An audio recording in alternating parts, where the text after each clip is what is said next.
Bienvenidos al Instituto de Estudios Peruanos. Como ustedes saben, hoy tenemos la presentación del libro No hay país más diverso, segunda parte, coordinado por Carlos Iván de Gregori, Pablo Sandoval. Esta es la primera actividad de una semana que queremos hacer en recuerdo de nuestro colega, nuestro compañero, nuestro amigo Carlos Iván de Gregori, donde está por cumplirse el primer año de su fallecimiento. Esta presentación, en la cual estarán Marisa Remy, los dos autores, los coordinadores del libro, Jaime Urrutia y Hortensia Muñoz, es esta primera actividad y estará acompañada mañana en el otro local del Instituto de Estudios Peruanos por la inauguración de la Galería de Arte Carlos Iván de Gregori con la muestra de retablos de Roberto Jiménez, de retablos de Puchanos. Esta inauguración será a las 7 de la tarde en el otro local del Instituto de Estudios Peruanos, Fernando Márquez, y posteriormente los días jueves y viernes tendremos un seminario sobre memoria y violencia organizado por el IFEA y por la Embajada de Francia acá presentes. Entonces quiero darle la bienvenida a todos ustedes, a nombre mío, a nombre del Instituto de Estudios Peruanos y a nombre de todos los colegas que trabajamos acá. Esperamos que esta sea una semana en la cual podamos conversar, podamos discutir, podamos recordar a Carlos Iván, como a él le gustaba, hablando de antropología, discutiendo antropología y de alguna manera conociéndonos todos un poquito mejor. Les voy a pedir, por favor, estamos grabando, que apaguen los celulares o lo pongan en silencio. Y entonces, sin más, se te dejo la palabra. Bien, gracias. Buenas noches, gracias por acompañarnos a esta conversación en torno a el segundo volumen, el segundo tomo de No hay país más diverso. Este proyecto de un libro de contextos de antropología lo imaginó Carlos Iván al ver el éxito que había tenido el primero, No hay país más diverso. Salió en el 2001 y anda como en la 6ª edición. O sea, creo que solo superado por María Roforowski. Es uno de estos boom editoriales que el Instituto trata de promover las ciencias sociales. Carlos Iván era entusiasta de la idea de consolidar las ciencias sociales, diversificar las entradas, las lecturas, y entonces saca el primer libro y empieza a preparar el segundo, que infortunadamente ya no pudo ver. La idea no es una presentación del libro en el sentido que cada uno va a mandar un discurso sobre los textos que se presentan, sino más bien explorar entre todos algunos de los temas centrales del libro. La conversación está básicamente, va a ser entre 4 destacados antropólogos, Pablo Sendón y Pablo Sandoval, los dos coeditores con Carlos Iván, y Jaime Urrutia y Hortensia Muñoz. Acá yo funciono como el otro, y precisamente un poco por eso el primer tema que podíamos explorar y conversar era efectivamente este personaje de la antropología, que es el otro, la antropología como una ciencia que estudia otra cultura, otras formas, etc. Sin embargo, es en cierto modo cuestionado. Carlos Iván hace un aporte importante cuando propone que la antropología peruana no es una disciplina que trabaja sobre el otro, sino sobre nosotros diversos. Es así. Hay una antropología peruana que asume su campo de estudio no en el otro como pues, los clásicos de la antropología. Esto supone una nueva epistemología, nuevos métodos. En esto se encuadra un libro como No hay país más diverso. ¿Quién comienza? ¿Habla? En realidad yo quisiera empezar con una nota de una mirada panorámica respecto de la ubicación del libro en lo que tú has señalado, ¿no? En esta apertura de discusión sobre la antropología peruana en un contexto mucho más amplio, y para lo cual quisiera mencionar dos elementos. Primero, cualquier reflexión sobre la antropología en el Perú o la antropología sobre el Perú, sobre el cual hay una discusión, tiene casi 60 años, lo cual implica ya una reflexión histórica sobre la propia disciplina. Es decir, una disciplina de las ciencias sociales, con la particularidad de la antropología, que en buena medida ha acompañado en el último medio siglo los cambios ocurridos, los cambios sustanciales que han ocurrido en Perú del siglo XX. Entonces, una primera entrada a esta mirada del libro es también una lectura del Perú contemporáneo que nos permite al mismo tiempo ubicar el libro en un marco más amplio de la antropología a nivel comparado, ¿no? Yo creo que una de las preguntas centrales de la intención de este libro es ofrecer a sus lectores precisamente una mirada no solamente bibliográfica, sino también histórica y comparada. La intención central del libro, en términos ya un poco más específicos, es tratar de ubicar la preocupación intelectual, en este caso antropológica, sobre los Andes en el amplio marco de la comparación tanto latinoamericana como extracontinental. Yo creo que ese es un punto de partida de ubicación intelectual, de intención intelectual del libro, ¿no? Que aquí nos convoca, y que creo que estaba sobre la base también de las preocupaciones de Carlos y de todos los autores aquí invitados. Yo le daría una lección breve. Si bien la antropología en el Perú, que existe hace 60 años, existe cambios institucionales, pero el pensamiento antropológico sobre las realidades andinas es mucho más vasto en el tiempo. No me referiría hasta el siglo XVI, como propone, por ejemplo, uno de los autores del libro, pero sí hay un pensamiento más o menos sistemático sobre la antropología, sobre la población de las ciudades andinas, que empezaría a desarrollarse desde el fin del siglo XIX. Digo esto a propósito de lo siguiente: cuando hablamos de antropología peruana, ¿de qué estamos hablando, ¿no? La antropología peruana, y eso me parece que queda demostrado en el libro y es otra de sus virtudes, no es una antropología que surgió que es libro, es decir, una antropología que surge, se va formando y va verificando su carácter, sus características en diálogo con otras antropologías de otros lugares del mundo. A diferencia de las antropologías de otros lugares del mundo, donde existen diferenciaciones en la investigación, uno puede identificar ciertas tradiciones francesas, norteamericanas, inglesas, alemanas, y la antropología peruana se fue formando en diálogo constante con esas tradiciones y las subdivisiones, las subramas de esas tradiciones. Creo que, en parte, viendo en términos globales, gran parte de la riqueza de la antropología peruana reside en eso. Ahora, cuando tú hablas de una antropología que viene de atrás, sí es una preocupación por el otro. Sí. El indio es un otro. Sí. Eso está en discusión ahora. Digamos, ahí hay un cambio, me parece, no solo en la mirada, sino supongo que también en el instrumental o en la capacidad también de comparar, ¿no? O sea, tú puedes comparar un Robián con un indígena, no sé qué, y los dos como externos. Creo que lo que se propone en varios de los textos es una lectura diferente. Absolutamente. Es decir, no solamente el objeto de estudio de la antropología es cuestionado, sino o expuesto a cuestionamiento, es decir, conceptualmente, críticamente, sino la disciplina misma es cuestionada en esos puntos, ¿ya? Y creo que la idea que puede estar motivada en el volumen que publicó en 2010 era poner en discusión a partir de distintas áreas temáticas problemáticas, caras al objeto de la antropología misma y en particular al objeto peruano y a la antropología peruana.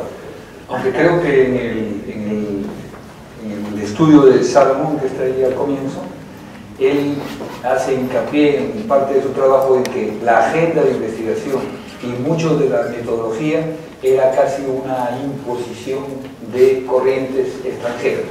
Pero, volviendo a tu idea, el indigenismo es militancia y la antropología nació en parte heredando esta militancia. ¿Por qué? Porque no se trata de hacer puramente, no se trataba de hacer puramente estudios para comprender al otro, se trataba de transformar al otro. Y para eso la antropología era una herramienta de transformación, desde Valcárcel hasta lo que hemos hecho hace muchos años, para tratar de cambiar la vida de ese otro, ¿no? Después se nos fue borrando el objeto de estudio, se fue diluyendo, desapareció en parte la sociedad rural, el indio, ya no había indio, nadie reivindicaba eso, se fue desapareciendo, el objeto de estudio se perdió y entró algo, y me gusta mucho la afirmación de Salomón. La etnología es diversidad o no es nada. Y entonces la idea de diversidad, el mismo libro lo muestra, es no solo la diversidad para comprender el nosotros, nuestra diversidad, sino la diversidad de entradas. El libro mismo tiene desde en mi historia hasta Jean-Pierre, que trabaja cosas de la selva, pasando por tú eres más bien una especie de espécimen raro que tú le podías parentesco, ¿no? Parentesco tratando de darle vuelta a las ideas tradicionales. Tú mismo lo dices, no hay casi trabajo sobre eso, hay que darle vuelta para volver a entrar, otra puertita de entrada. Bueno, eso más o menos para seguir la idea que lanzaste tú de nosotros y lo que digo. Por ahí me agregaría una cosa que es además, creo que como muy característica de Carlos Iván. En el primer tomo, él se preguntaba qué pasa cuando el otro no está en la lista de Franco, en un ser impenetrable o algún desierto fascinante, sino dentro del propio país, literalmente a la vuelta de la esquina, o incluso dentro del propio antropólogo. Y a mí me parece que eso es interesante y tiene que ver con lo que tú señalabas, y que algunos de los artículos, casi diría la mayor parte de ellos hicieron esto, es que Carlos Iván entendía el quehacer antropológico como un ejercicio político. Y eso me parece que es importante porque es también retomar, ¿no? Esto que tú señalabas de la propia historia nuestra, ¿no? Él escribía preguntándose dónde se reconocía él, ¿no? Desde qué lugar social e histórico hacía su reflexión y su análisis, ¿no? Y desde mi punto de vista esta es una clave para leer no solamente las cosas que él ha escrito, sino que también los proyectos que él levantó, la publicación del tomo 1, la voluntad de saber como 2, el estilo de escribir también, ¿no? Y si lo destaco no es tanto por ponerlo a eso de los problemas, sino para jalar esta otra idea de algo así como el otro está también dentro del propio antropólogo. Y me gustaría como extenderme un poco en eso. Yo me percaté de esta idea, de esta voluntad, de este ejercicio político y que me parece que es algo a darle una vuelta, porque eso tiene que ver con cómo tendría que ser o cómo ha sido, etcétera, la antropología en el Perú. Al leer la primera publicación en el 89 de Qué difícil es ser Dios. Entonces ahí uno podía, en ese pequeño texto, uno podía ver como dos niveles de lectura. Uno primero que se refería a las condiciones que intervienen en la emergencia de una organización como SENDER, pero un segundo nivel se refería a la reinterpretación de la propia memoria del autor, ¿no? en diálogo con otros, ¿no? En la que él parecía preguntarse, digamos, quién es, dónde se inscribe su raíz, ¿no? Y cómo se sitúa en esa experiencia que están analizando. Y yo recuerdo mucho ese texto, es un texto que personalmente me marcó mucho, ¿sí? Cómo él recurre, ¿no? En ese momento, cosa que él hace, recurre a metáforas, ¿no? Porque el segundo nivel siempre lo manda con metáforas. La metáfora, y en este caso es la metáfora del engaño. Y con la metáfora del engaño, él le da sentido, digamos, histórico a esta pregunta, ¿no? Sobre qué pasa con la historia del Perú y dónde vinculamos, qué es lo que marca, yo creo, todo esto. Uno sería el hijo en los 60-70 del encuentro, ¿no? De los profesores escuchanos, mestizos, etc., con provincianos, estudiantes, ¿no? Donde los primeros terminan conquistando los segundos mediante una enseñanza engañosa. Y el otro sería esta cosa también del engaño, ¿no? Que da como un tratamiento fundante, la idea de Valverde y Atahualpa, ¿no? Que mediante el engaño de la comunicación. Y a mí me parece interesante jalar esta idea de engaño, porque la metáfora del engaño creo que nos permite darle una vuelta tuerta a la pregunta sobre el quehacer de la antropología del Perú, y entonces una vuelta tuerta a la pregunta que dio el primer tomo y también el segundo tomo. Y decir que no es tanto que los otros están dentro del país, que no solo, sino que como antropólogos participamos, ¿no?, en su construcción como otros. Y eso creo que vuelve a la pregunta acerca de marcos teóricos, revisión de marcos teóricos, revisión de marcos metodológicos, esta cosa de la antropología debe ser incómoda. Entonces, ¿cómo tienes que ser incómoda permanentemente? No acomodarte en una teoría, no acomodarte en una metodología. Eso me parece muy... me da ese otro tipo. Ahora, esto de un otro dentro de nosotros, pero creo que cuando tú evocas, por ejemplo, Jaime, el indigenismo, digamos, en cierto modo los indigenistas, y eso lo pensaba, por ejemplo, en el artículo de Enrique Mayer sobre Dufresne, ¿no es cierto?, sobre el informe de Dufresne, sobre el caso de Dufresne, sobre Vargas Llosa, escribiendo sobre Dufresne, lo que, digamos, Mayer critica, y creo que Carlos Iván también, es esta, digamos, idea de hay un otro, un extraño, que requiere una especie de especialista que decodifica los códigos de su lenguaje y de su comportamiento, a la manera un poco de los indigenistas o de los mestizos traductores de los pueblos. Entre el Estado y los indígenas se requería un traductor, aunque solo sea literario. Eso fue el rol de la antropología. Es todavía, los textos que estamos discutiendo en este libro, ¿se plantea un rol diferente o es esta decodificación o esta traducción que termina normalmente en una práctica más bien proteccionista? No sé si sería así la lógica deductiva. Los únicos grupos en aislamiento voluntario están entre el kilómetro 100 y 103 de la carretera del sur, ¿no? Y se consideran otros. En realidad el resto de la sociedad busca encontrarse. Todos buscamos una unificación de esta sociedad tan fragmentada y atravesada, y eso creo que es una preocupación, y lo conversamos siempre con Carlos Iván, atravesada por un racismo del cual no podemos salir.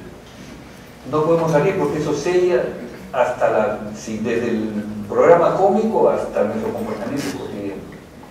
Y por más que la Constitución diga que somos un país pluricultural y multilingüe, convertir eso en realidad creo que es una obligación. Y directamente no estoy diciendo que cada antropólogo haga algo en función de lograrlo, pero al hacer lo que se hace con todas estas entradas en el libro, estamos contribuyendo a que eso se logre. Hace mucho tiempo que ya no existe este otro encerrado ahí, listo para ser estudiado. Ni creo que la antropología y los antropólogos se consideren mediadores, ¿no? Mediadores, como era antes, ¿te acuerdas del personero de las comunidades? Antes que exista la ley de comunidades había un personero que era el euleyo que representaba a las comunidades ante el Estado. Yo creo que eso ya no está, ya se superó. Incluso ahora se llega a niveles más bajos donde los mismos grupos culturales, digamos, se apropian de herramientas antropológicas, visuales, etc., para reconstruir su memoria, para reforzar sus identidades, ¿no? En esta búsqueda, bueno, no sé si es una búsqueda, pero creo que ya la situación ahora y la ubicación de la antropología es mucho más, quizá más difusa, ¿no? No sé si le pregunta a un antropólogo, ¿tú quieres ser antropólogo? Sí, ¿por qué? Yo creo que en las vocaciones escolares nadie va a decir quiero ser antropólogo, quiero ser médico, quiero ser informático, pero no creo que habría que hacer un estudio de eso, ¿no es cierto? ¿Por qué? Porque es digamos una profesión, es un espacio académico que tiene tantas entradas, es difícil definirlo con claridad, ¿no? Como decía Carlos, es borroso, ¿no? Este mundo incluso de ¿quién es quechua en este país? ¿Quién no es quechua? Totalmente borroso. Y además me voy cambiando de identidad, como él mismo le gustaba remarcar, ¿no? Me voy cambiando, así somos. O sea, buscamos definir con mayor claridad lo que somos, con todos nuestros enredos, para tratar de lograr que eso que esté en la Constitución sea un país multicultural, multilingüe, donde la diversidad sea aceptada. Y ahí la antropología tiene un papel que lo cumple de una u otra manera, aunque no esté haciendo, digamos, militancia política, pero es militante en ese sentido. ¿El papel cuál es, por ejemplo? Tú estudias parentesco, temas clásicos. Me quedé pensando en lo que decía Carmen, que de alguna u otra manera, temas clásicos, ¿qué clásicos? ¿No? Que es bastante clásico. Tenía el propósito de lo que comentaba Jaime, que lo recuerdo perfectamente, es otra aproximación al problema y a la manera en que expresó la idea de Carlos Iván en el volumen 2010 de la antropología, ¿no? Que es el estudio del otro. Es decir, esta afirmación, ¿no?, del estudio del otro al estudio de un nosotros diverso, es obviamente provocativa, es irónica, pero también involucra un componente conceptual altamente importante, a mi modo de ver, al momento de plantear qué es el objeto de estudio de la antropología en el Perú, ¿no? Más allá de la variable de dimensión política de la propuesta, el compromiso, etcétera, etcétera, esta dimensión conceptual me parece sumamente interesante porque la antropología en el Perú, el pasaje, perdón, el estudio del otro, de unos otros diversos, no involucra que la antropología deje de tener un otro. La antropología siempre va a tener un otro, aunque ese otro esté corporizado en el alma misma del antropólogo. Pero hay como una especie de distanciamiento. Hubo un montón de antropólogos franceses que llamaba esto la percepción sociológica, distanciamiento de la propia corporalidad de uno, si se quiere, o de una especie de distanciamiento o extrañamiento con respecto a la propia realidad cotidiana de uno, que hace que esa propia realidad cotidiana devenga objeto de reflexión antropológica. Esa realidad cotidiana tan entramada, tan difícil, tan por momentos gelatinosa, la que diría Jaime, se convierte en un objeto de la antropología. Es decir, en esta propuesta conceptual de Carlos Iván, en el volumen 1 y en el volumen 2, hay un desafío que dice, ojo, la antropología peruana no es el estudio de una comunidad indígena, aislada, quechohablante, etcétera, etcétera. Puede ser eso, pero también puede ser un montón de otras cosas, y esas otras cosas están reflejadas en los artículos que acompañan el primer volumen y les quiero también al segundo volumen. Pero que ese nosotros diversos, dentro de la antropología peruana, por llamarlo de alguna manera, sigue siendo un objeto. ¿Ya? Pero hay una, yo no quisiera dejar de remarcar eso que tú señalas, que tanto Jaime como tú has señalado, ¿no? O sea, más bien yo veo un encuentro entre lo que Hortensia también llamaba una intencionalidad política de parte de la agenda de investigación, no solamente de la antropología peruana, sino en particular la agenda que el propio Carlos Iván fue impulsando desde muy temprano, ¿no? En distintos momentos, y eso hay que remarcarlo, con distintos lenguajes teóricos en distintos momentos, ¿no? O sea, no es el mismo personaje, digamos, homogéneo a lo largo del periodo de los últimos 40 años.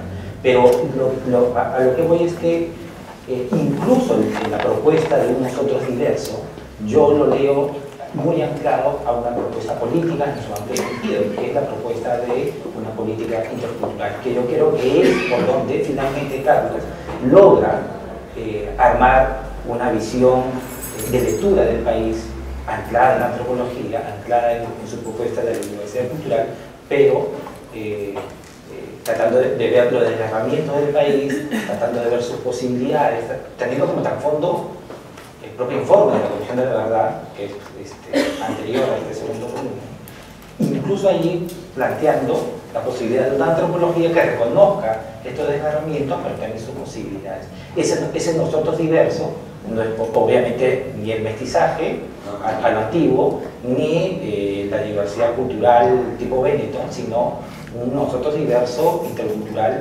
conflictivo, desgarrado, ¿no? Insisto, con el trasfondo, por ejemplo, del informe de la Comisión, que es como casi otro, posiblemente como ninguna otra persona sabía de lo que estaba hablando. Termino esta intervención, es decir, Si uno lee la historia de la antropología peruana, desde los años 40 hasta la actualidad, o sea, al menos en su fase más institucionalmente peruana, la política y la ideología en su amplio sentido siempre ha atravesado sus lenguajes teóricos, ¿no? Siempre, desde el indigenismo, que es mucho más explícito, hasta las propuestas teóricas contemporáneas. El asunto es qué tipo de antropología se hace un país con las características que tenemos. Una de ellas es el racismo. Mi impresión es que los puentes, la generación de Carlos, incluso una anterior a la de él, los puentes entre pensamiento intelectual y la política se han resquebrajado. Yo creo que ahí estamos ubicados en el actual escenario y habría que reinventar no solamente el lenguaje antropológico, sino introducir allí, no iré para plataformas políticas partidarias, no importa en esta discusión, sino introducir la variable política en su amplio sentido, ¿no? Entre comillas, repolitizar el lenguaje antropológico y la indagación etnográfica sobre el país, que creo que es la agenda que estuvo desde los años 40 hasta, en mi opinión, hasta los años 80. Podríamos decir ahora la política, lo que Vargas Llosa ha dicho de la cultura, se ha banalizado, todo eso que aplica a la cultura es más o menos también lo que sucede en el país. Banalización, falta de vinculación con los problemas nacionales, etc. Era solamente una nota de pasarino. ¿Sabes la idea que se me pasa? Es que, curioso que los indigenistas sí tuvieron éxito en política. Es decir, hubo una política indigenista, proteccionista, ¿no es cierto? Un ministerio de asuntos indígenas, etc.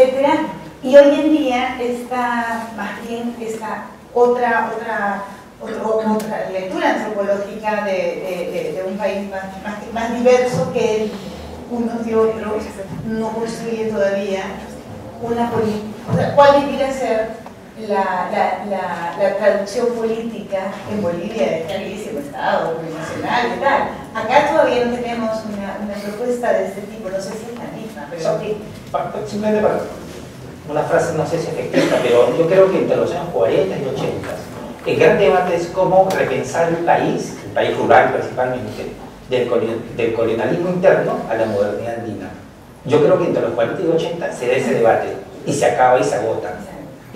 Lo que tenemos del año 90 hacia adelante es una pluralidad de miradas, bien o mal, cada quien podría sacar su propia lectura de ese nuevo universo antropológico, pero el debate del poder y la dominación de una sociedad estamental, básicamente, para de forma agraria, se divide, ¿no? Y se acaba.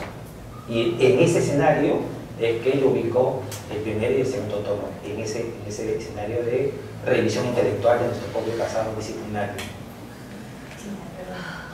No, solamente para regresar sobre ese tema del país más diverso, que efectivamente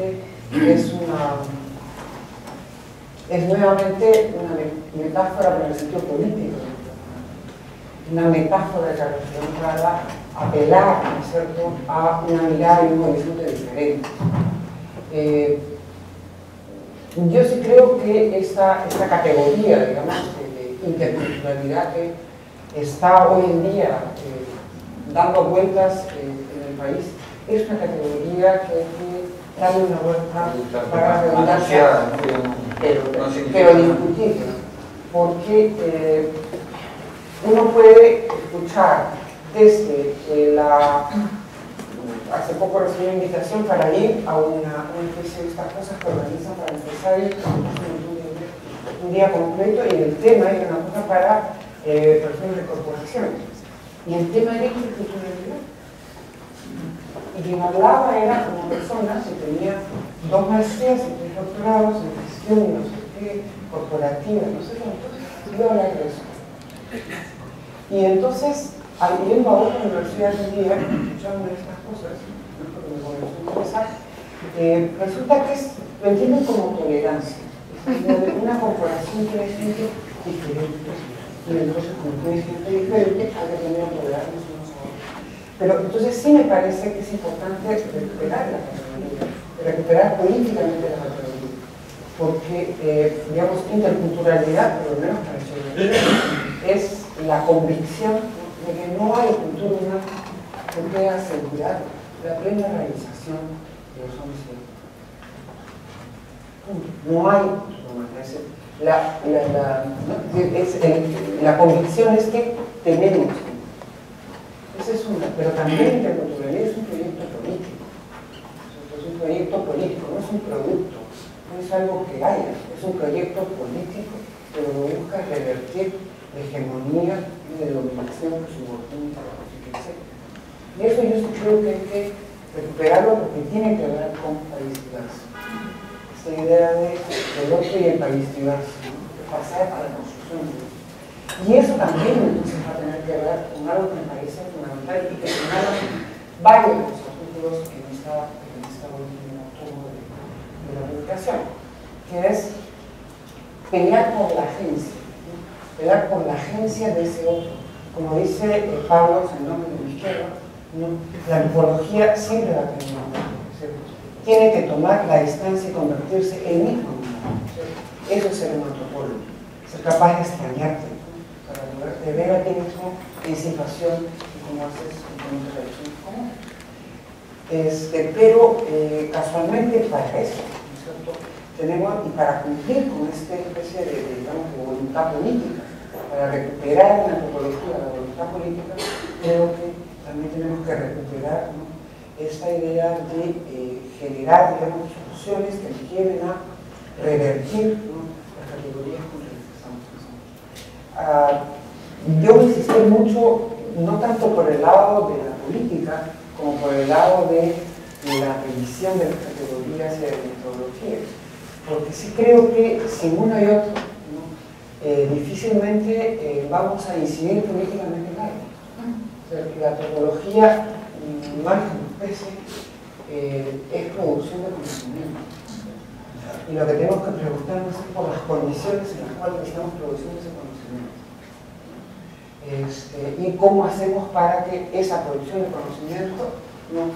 cumpla con este proyecto político de interculturalidad, ¿no? Es decir, con nosotros diversos. Y entonces sí, preguntarnos, por eso comenzaba diciendo, cómo construimos a un otro, pero un otro subordinado.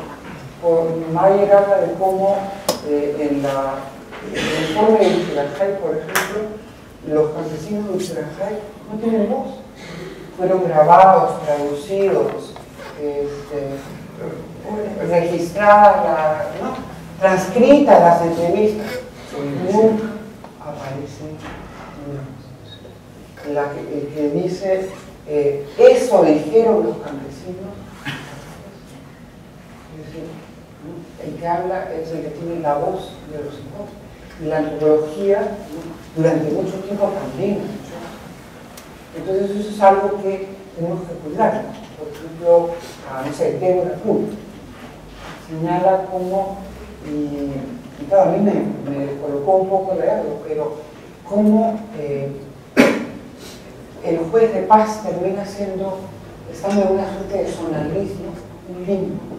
No es ni el derecho moderno, ¿no? ni la Constitución reconoce lo que se podría llamar el derecho constitucional. Entonces, pero al mismo tiempo como antropólogos estuvimos metidos en el movimiento de derechos humanos y en vez de levantar, como dice ella, el pluralismo jurídico en ese momento, lo que levantamos fue los derechos humanos, reconocer el sufrimiento, ¿no? pero no la voz. O sea, hay a lo largo de todos los artículos que están publicados en este tema, por eso me parece bueno, ¿no? Hay este juego, ¿no? Demostrar todo el tiempo cómo la antropología hace las dos cosas, ha venido haciendo las dos cosas. Y por eso estoy de acuerdo con Pablo, ¿no? Hay que recuperar el carácter político de la intervención. Una pregunta breve, porque entre otros lugares, tu pregunta acerca de cosas más clásicas. Yo diría que sin embargo gira. Y sin embargo, digo, que el otro existe todavía. Es decir, actualmente, esto en el estudio, lo que cuenta Campier de la Amazonía, lo que escribe Campier Rodríguez de la Amazonía, para no solamente traer la discusión al ámbito andino alto,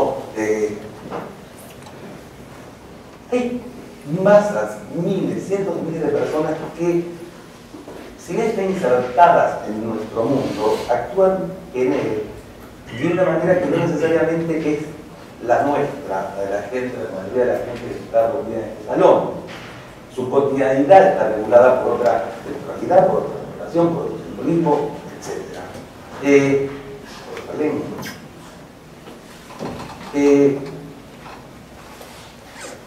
Por supuesto que estas poblaciones tuvieron constante relación con los estados, los diversos estados que intentaron regular su inserción en los territorios más o menos unificados, sí, un estado-nación también más o menos unificado, un estado-nación con Estado-nación más o menos unificado. Y experimentar esos cambios duros, cambios radicales, y la aceleración de estos cambios y de estas transformaciones, que muchas de ellas vienen de la sociedad mayor, aunque también responden, son encuentran sus respuestas en estas sociedades, digamos así, entre comillas, más tradicionales o exóticas, lo que quieran, es una realidad. Mi pregunta es siempre la siguiente: ¿estos cambios se dan en una masa humana inerte, carente de cualquier tipo de manera de concebir el mundo para responder a eso? Yo creo que no. Y de ser el caso, hay una sociedad también en este país, ¿no es cierto? Complejizada, no aislada, que se puede dar espacialmente, pero eso también es un tema de reflexión de la antropología y se desprende de varios artículos de volumen, como digo, muchas cosas de lo de Mayer, muchas cosas de lo de Deborah Poole, bueno, obviamente el trabajo de Enrique Mayer, o lo de Jean-Pierre Meyer, que aborda un problema, no por contestado la cuestión del trabajo, pero un problema, el chamanismo en Amazonía, pero desde distintas variables, es decir, el fenómeno social, el fenómeno simbólico, el fenómeno político, actualmente. Bueno, eso quería decir. Todo eso, me parece que es interesante que lo pongas sobre la mesa. Jean-Pierre habla de la chamanización de la política. También, exacto. Y esa me parece una frase, o sea, una cosa contundente. ¿Por qué? Porque eso te nos está ayudando a que tengamos al menos obligados, casualmente, para poder ser nosotros diverso, que es difícil, si mejor lo que tenemos en el caso, no voy a cortar, pero para eso tenemos que, para poder establecer una relación dialógica, ¿verdad? Un encuentro, digamos, de traducción mutua, como lo quieras llamar, como uno llama la generación de terceros espacios, que permita esos encuentros de traducción. Tenemos que darnos cuenta también que con las categorías que venimos pensando, ¿no? Y no voy a ponerme en el posmodernismo, trabajo de los ciegos, ¿no? Simplemente asumo discretamente lo de Caballo. El pensamiento europeo sí nos da para pensar que eso, y no sé si es necesario, pero es inadecuado. Es indispensable pero inadecuado. Hay algo que tenemos que darle una vuelta de tuerca y hacer el esfuerzo por darle una vuelta de tuerca solamente para poder generar condiciones de interlocución. Porque si no hay condiciones de interlocución, nunca nos vamos a convertir nosotros en algo así como un otro entre otros, que es algo que está apuntando. No es nosotros, no es que vengan a nosotros, sino tenemos que comenzar a pensarnos como un otro entre otros. Queda claro en todo caso que hay una reflexión pendiente, un debate pendiente entre los dos conceptos, ¿no es cierto? ¿Cuándo nos consideramos nosotros y cuándo consideramos al otro? Y cuándo, como tú dices, nos desprendemos para ser otro de nosotros. Ahí hay un debate, no es un juego de palabras, ¿no?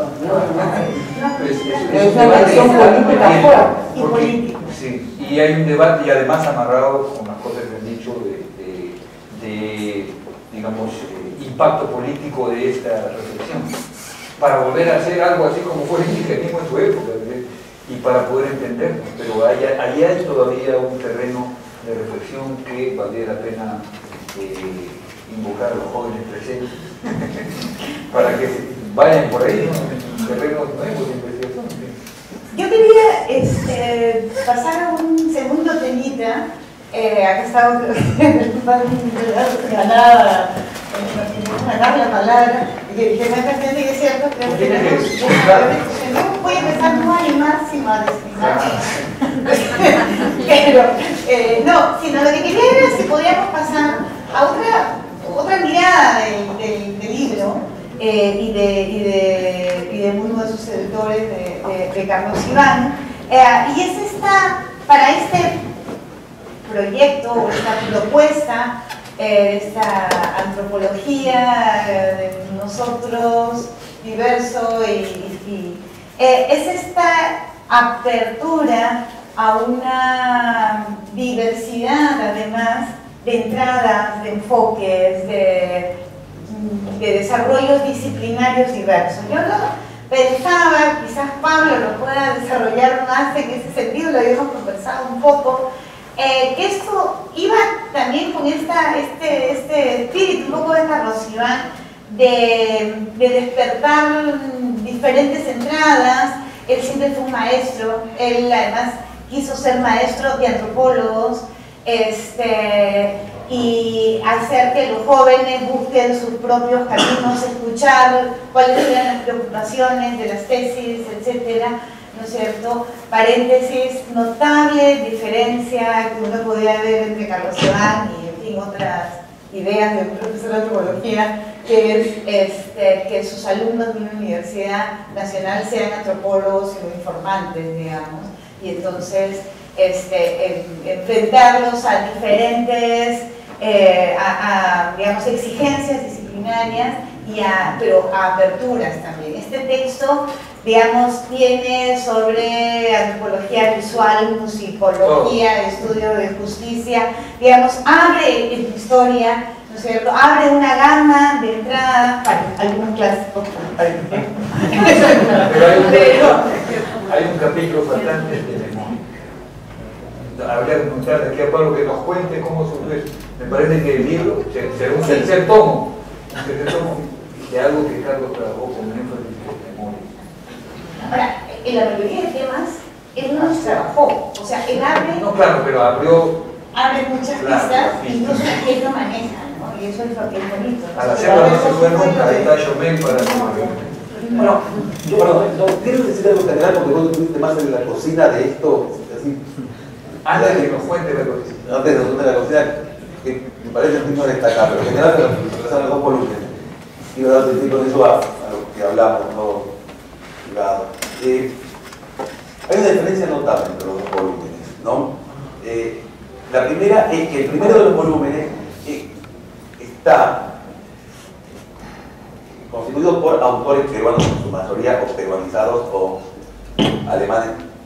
La peruanidad no puede ser cuestionada.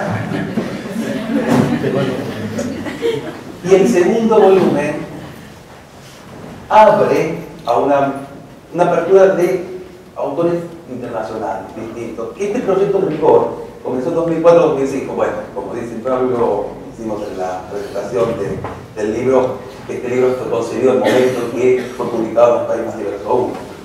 Pero este libro recoge voces de otras tradiciones antropológicas, de otras nacionalidades y demás. A mí me sorprendió en su momento la propuesta hecha en 2004, que yo participé en ese volumen. Y creo que el primer volumen era más un estado de cuestiones de distintas cuestiones antropológicas en el Perú. Y este volumen abre más cuestiones reflexivas. No son solamente compendios, estado de la cuestión de distintas temáticas. Se pregunta entonces sería, ¿por qué fue eso? Es decir, ¿por qué invitaron a otros autores? ¿Por qué la inclusión de temáticas diferentes, etcétera?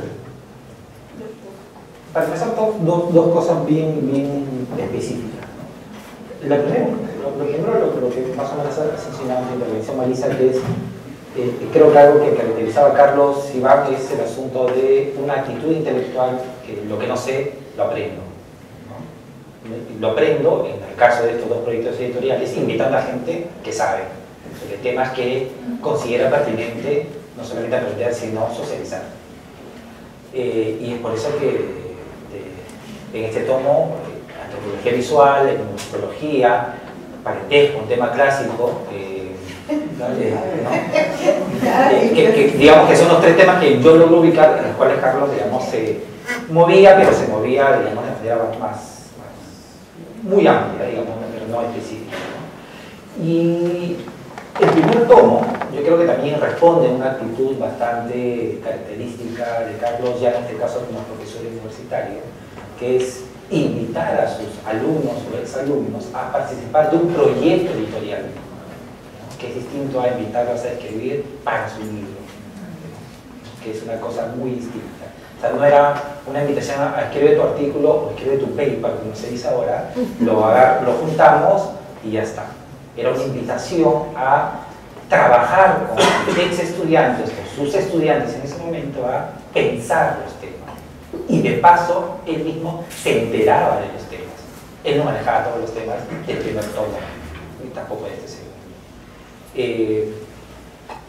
Tanto es así que, y este es tal vez un tercer punto que quisiera mencionar a propósito de lo que estamos hablando, es que también considero que Carlos fue una persona importantísima para poner sobre la mesa agendas de investigación, no para apropiarse ni monopolizar esas agendas de investigación. El caso más específico, que es un justo reclamo de Jaime, que es el tema memoria, es el último, el último gran tema que le empuja. Y vemos que el tema se abrió, ¿no? Y él estaba muy contento de que el tema se abriera desde distintas entradas, de distintas lecturas, ¿no?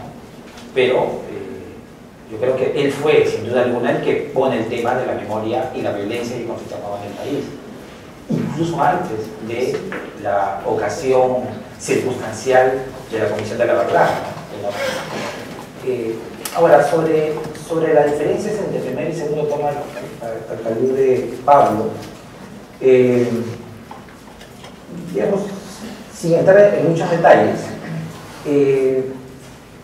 yo coincido contigo que este segundo tomo tiene una intención, veremos si lograda o no, pero tiene la intención de una reflexión más amplia, más comparada. El primer tomo sí son más balance bibliográfico, ¿no? Agarrar un tema y explorarlo en sus detalles. Este segundo tomo, desde Salomón, que es casi 5 siglos, ¿no? O reflexiones sobre el parentesco, que implícitamente tiene un carácter también comparativo, es una intención más de paremos la mano con los balances bibliográficos y ensayemos ya comparaciones reflexivas históricas en el tiempo y comparadas en espacio. Yo creo que esa es una característica central de creencia en el primer y el segundo tomo. Pero quisiera resumir, Carlos tenía la actitud de, muy difícil de lograr, de lo que no sé, lo aprendo. Y lo aprendo con gente joven en el primer tomo o con gente más experimentada en el segundo. Pero esta diversidad de temas puede conducir pues, a muchas reflexiones, ¿no? Una es, ¿qué se enseña ahora en la profesión de antropología en las universidades? Yo reivindico en parte, por ejemplo, ahí dice Raúl Romero, ¿no? Los estudios de cultura viva fueron arrinconados en algo que se llama folclore. Y pusimos esa chapa medio despectivamente, y eso no fue un tema que los antropólogos asumieran, eso de estar viendo los campos, los bailes, las danzas. Eso era para estos viejos curiosos de las provincias que rescatan sus valores por identidades regionales, ¿no? Y eso es uno de los terrenos más ricos que puede haber incluso para definir esta historia del otro, de nosotros, que compartimos, cómo inventamos identidades, discursos a partir de eso, hasta ropas inventamos, ¿no? Que estuve viendo, estaba en Caguas hace 3 días y había las chachas, nombre onomatopeico de los que andan con cascabel, ¿no? Las chachas. Toda la ciudad bailaba porque era el aniversario del Señor de la Soledad. Pero en las comparsas se habían vestido de pieles rojas a la imagen de la película de Cowboy que han visto. Entonces, ya no están vestidos que usaban antes, ahora están vestidos con plumas. Parecía pues un piel roja de películas norteamericanas, en algunos danzantes. ¿Qué está pasando en esta reconstrucción de identidades con estas expresiones? Por supuesto que después dejaba esa ropa y se ponía su bullín, ¿no? Como he visto yo una vez en Cocharcas, donde no había nadie en la procesión, estaban todos viendo una película de carácter. Terminó la película de carácter y se fueron todos a la procesión de la Virgen de Cocharca, allá en Andahuaylas. A lo que voy es que hay temas que, si bien la antropología se ha abierto, hay temas que debería rescatar más si queremos profundizar, ¿no? Eso por un lado. Y por otro lado, yo creo que también nos falta más metodología, más debate. No sé, nunca ha habido un congreso de discusión de estos temas, ¿no? O recuerdas tú, que eres de la generación anterior a la mía.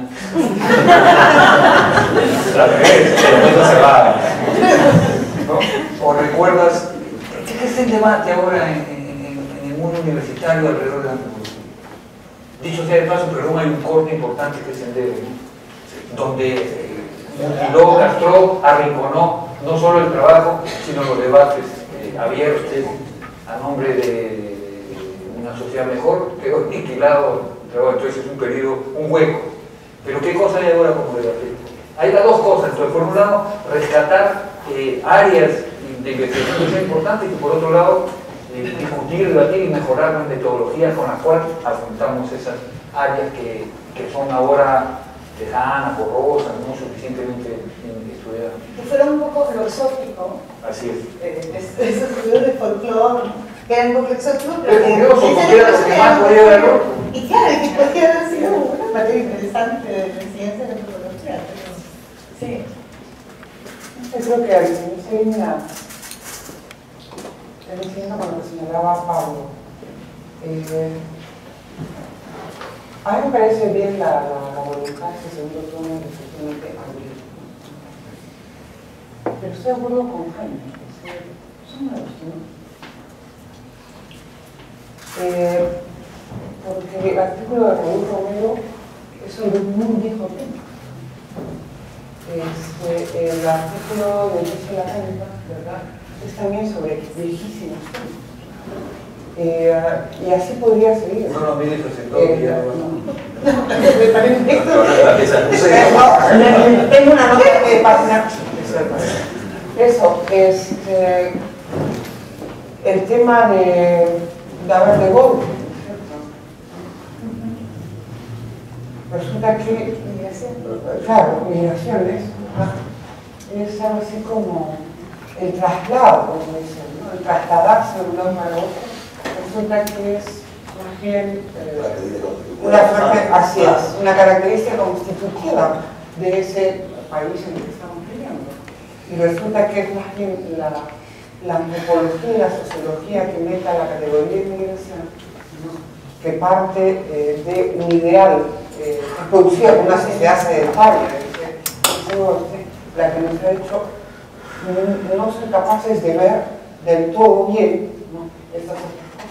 Y hecho una parte de página, y entonces tendríamos que no abandonar el parentesco, porque si el nudo digamos, de una sociedad como la nuestra, de los Andes, es digamos, el trasladarse, el desplazarse, aun cuando haya cambios, como bien señala Volte, ¿no?, el parentesco, porque yo sí que el parentesco, ¿no es cierto? El parentesco lo que nos da la estructura social. Entonces no estaría de más retomar ese clásico tema de esto, igual que el clásico tema del folclore, ¿no?, el clásico tema de la producción visual. Por eso digo, no son nuevos, tanto nuevos temas como ponerlo sobre la mesa, ¿no?, ponerlo sobre la mesa y decir, ojo, ¿no?, los habíamos mandado al basurero, ¿no?, hay que volverlos a poner como ciudadanos de también. Yo le digo una cosa muy breve respecto, que lo dice San Salomón en su trabajo. Son viejos temas pero abordados de otra manera y desde hoy.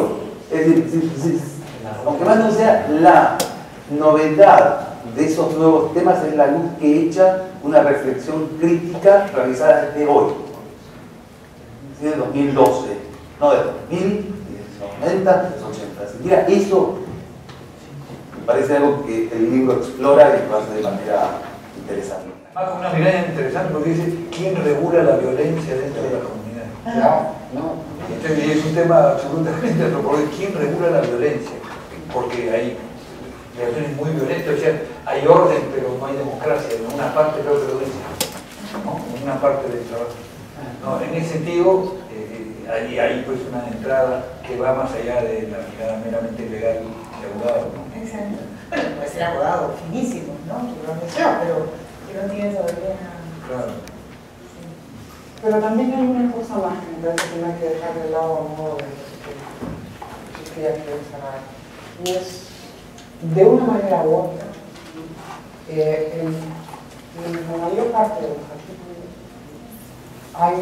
también hay una orientación, hay una, no sé, no tengo la palabra para decirlo, pero hay una mirada que busca algo así como entrarle a la relación Estado, ¿no?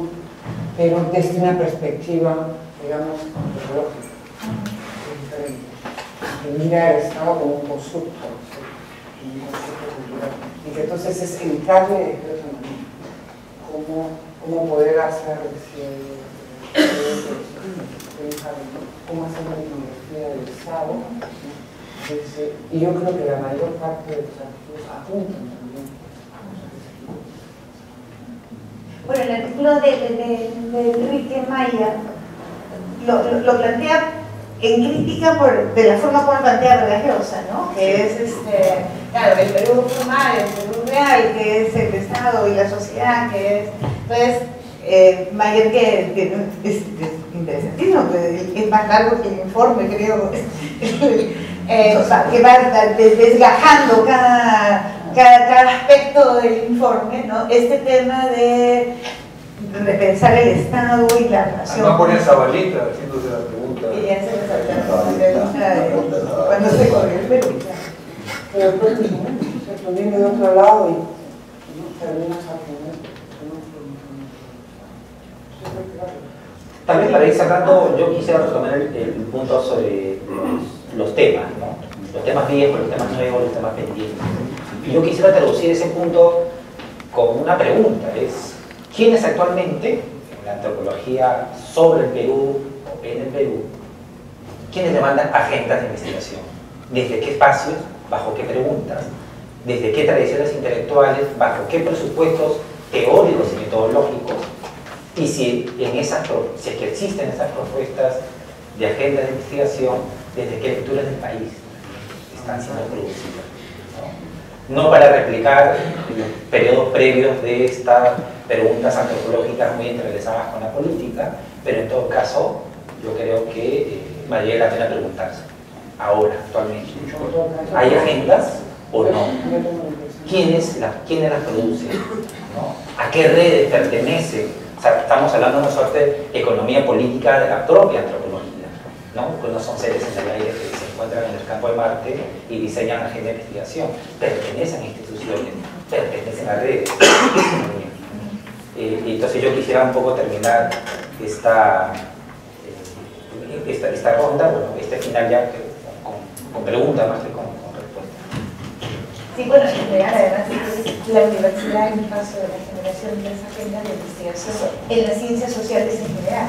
Exacto. Pero preguntar, escuchar. Bien, no sé si queremos comentar algo más. Esto, digamos, yo les en nombre de todos queremos agradecer exacto, eso quería decir. Queremos agradecerles su presencia en esta primera reunión de la semana de homenaje, de recuerdo de Carlos Iván de Gregori.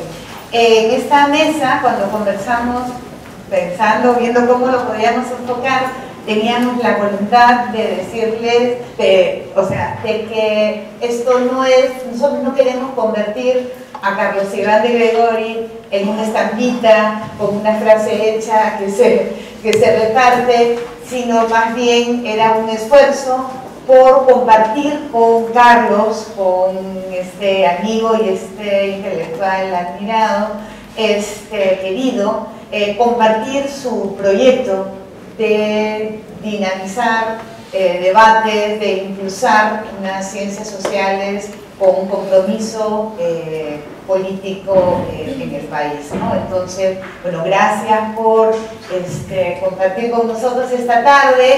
Como ven, el libro da para muchos debates y ojalá sigan estos abiertos. Muchas gracias.